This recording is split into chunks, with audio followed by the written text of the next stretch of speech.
Joining me today is Dr. Rob Webster, who is the Director of the Animal Emergency Services in Brisbane, Australia. He's going to be talking about advanced resuscitation techniques at our upcoming Online Vet Conference in July this year. It is so lovely to have you speak for us this year, Rob. Thank you so much for joining us.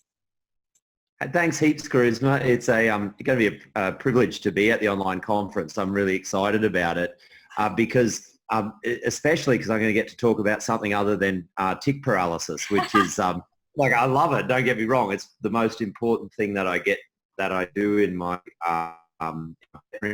career, but it's a nice change to talk about another aspect of emergency, which is evolving very, very quickly, and I think will be interesting to the audience that joins us. Yes, definitely. I'm really looking forward to your lecture as well.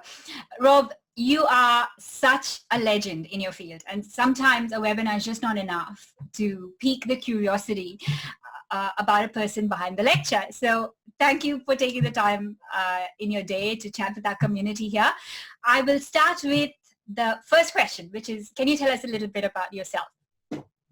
Okay, well, thank you. It's a bit of a big introduction there, Charisma, but I'm an emergency vet. I was one of those people that was lucky enough to walk out of university and find my dream job the moment I walked in the door. And I love to talk about my first shift ever as an emergency vet because it kind of encompasses the whole career. I went in, the group of practitioners that I worked for, the Animal Emergency Centre, had opened a new facility, and I was the only vet on that day, and we totally underestimated how many patients we would see.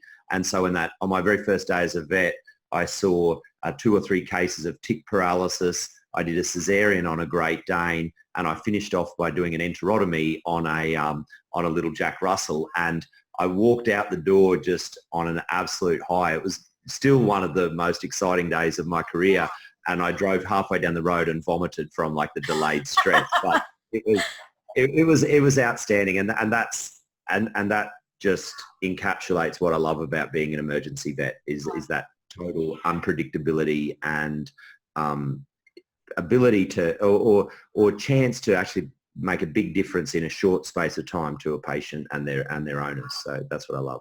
That's amazing. Now, following from that, you've been in emergency for a long time, 15, 16 years. No, I'm older, 20 years now, sorry.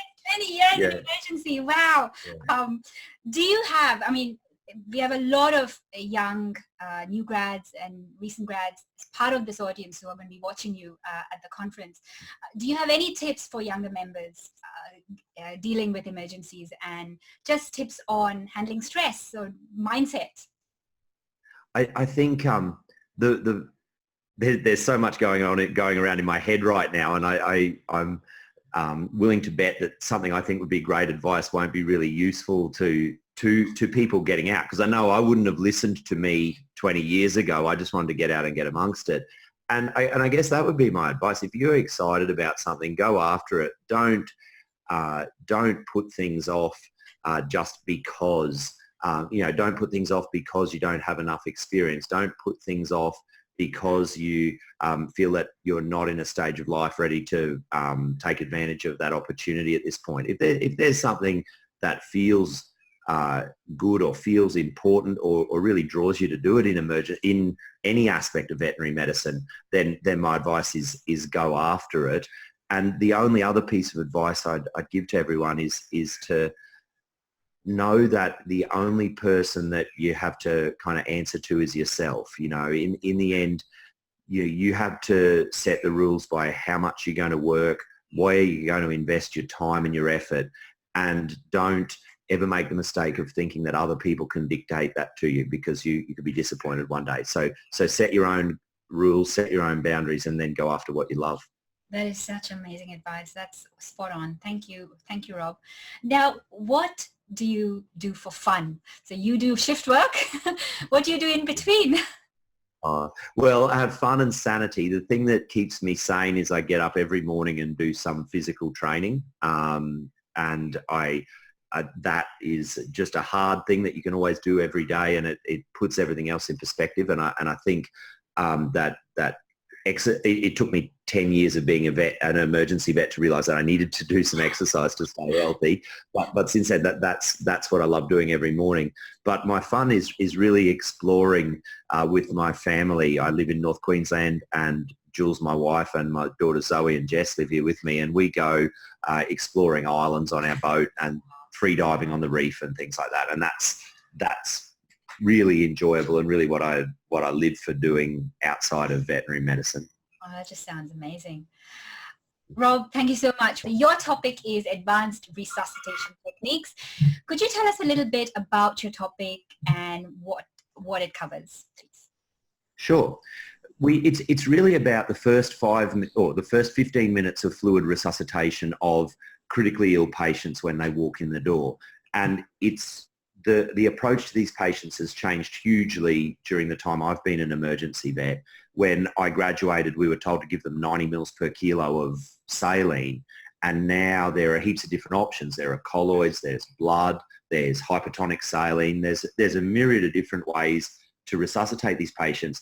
And a lot of the time when I'm at work with vets that are new to emergency, there's a lot of indecision. We're not sure about the best way to resuscitate these patients. Now, while I'm here to say that no one really knows the answers, I think there are three separate strategies, really. And I call the patients the dry, the bleeding, and the septic. These are three broad classes of patients that are going to present in shock that need slightly different approaches and different monitoring. And I think if we split our patients into those three subgroups, we can really simplify the decision making in treatment of shock. And let's face it, for example, if a GDV patient comes in, we're trying to give pain relief, get some monitoring involved, decompress the stomach, talk to the owners, as well as shock resuscitate. And so we really need to make that shock resuscitation as automatic as we can. And I hope that after going through these concepts, the members of the audience will feel that they've got some really simple strategies for doing that. So that's the aim. I can't wait. You're a really practical speaker, Rob. So that's one of the big driving forces actually for the throngs who attend your lectures and your webinars. You're an incredibly practical speaker with lots of take-home messages that they can put into practice. Thank you so much for your time. Really, really appreciate it. We can't wait to see you back in July. Thanks, Eves, Charisma, and I'm really looking forward to it. Speak to you soon. Bye. Okay. Bye-bye. So that was Dr. Rob Webster, who's going to be speaking at the VetEducation Online Conference in July. This conference is a 2-week event. We run it every year for the last 10 years, and it will be starting on July 22nd all through to August 1st. So I'll add the link in this post for more details. Speak to you soon. Bye.